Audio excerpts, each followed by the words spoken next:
Schloss Hotel, Heidelberg, Sunday A.M., May 26, 1878. My dear Howells, divinely located. From this airy porch among the shining groves we look down upon Heidelberg Castle, and upon the swift Neckar and the town, and out over the wide green level of the Rhine Valley. A marvelous prospect. We are in a cul-de-sac formed of hill ranges and river. We are on the side of a steep mountain. The river at our feet is walled on its other side, yes, on both sides, by a steep and wooded mountain range which rises abruptly aloft from the water's edge. Portions of these mountains are densely wooded. The plain of the Rhine, seen through the mouth of this pocket, has many and peculiar charms for the eye. Our bedroom has two great glass bird cages, enclosed balconies, one looking toward the Rhine Valley and sunset, the other looking up the Neckar cul-de-sac, and naturally we spend nearly all our time in these. When one is sunny, the other is shady.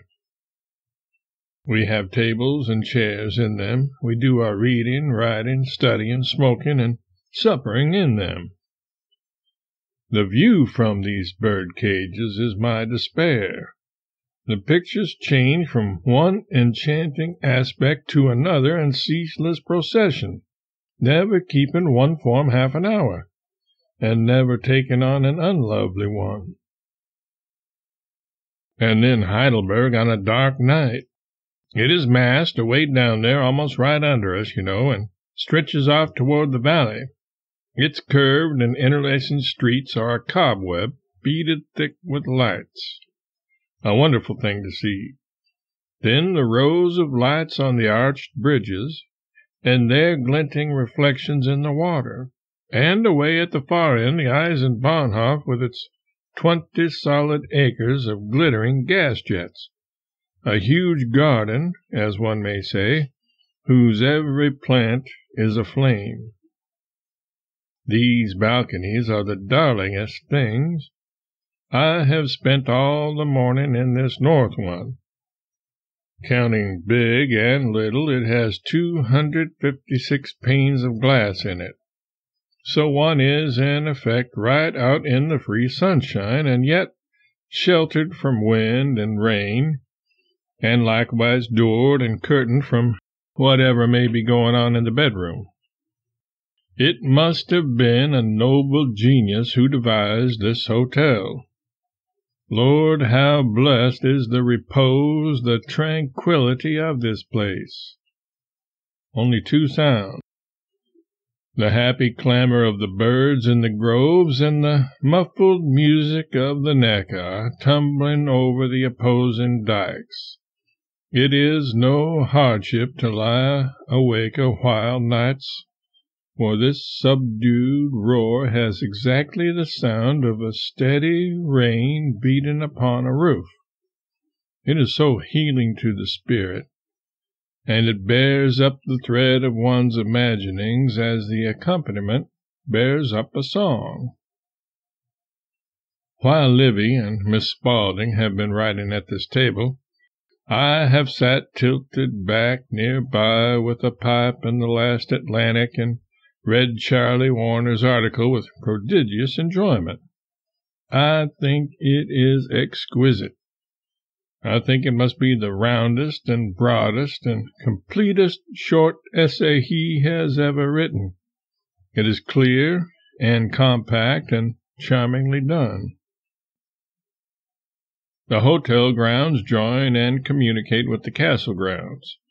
So we and the children loaf in the winding paths of those leafy vastnesses a great deal, and drink beer and listen to excellent music. When we first came to this hotel a couple of weeks ago, I pointed to a house across the river and said I meant to rent the center room on the third floor for a workroom. Jokingly, we got to speaking of it as my office, and amused ourselves with watching my people daily in their small grounds and trying to make out what we could of their dress, etc., without a glass. Well, I loafed along there one day and found on that house the only sign of the kind on that side of the river. Mobilierte Wohnung zu vermieten. I went in and rented that very room which I had long ago selected. There was only one other room in the whole double house unrented.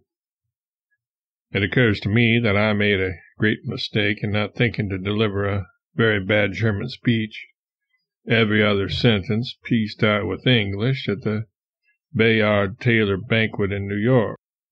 I think I could have made it one of the features of the occasion. We left Hartford before the end of March, and I have been idle ever since. I have waited for a call to go to work. I knew it would come. Well, it began to come a week ago. My notebook comes out more and more frequently every day since. 3 days ago I concluded to move my manuscript over to my den. Now the call is loud and decided at last. So tomorrow I shall begin regular steady work and stick to it till middle of July or 1st August, when I look for Twitchell. We will then walk about Germany 2 or 3 weeks, and then I'll go to work again, perhaps in Munich. We both send a power of love to the Howellses, and we do wish you were here. Are you in the new house? Tell us about it. Yours ever, Mark.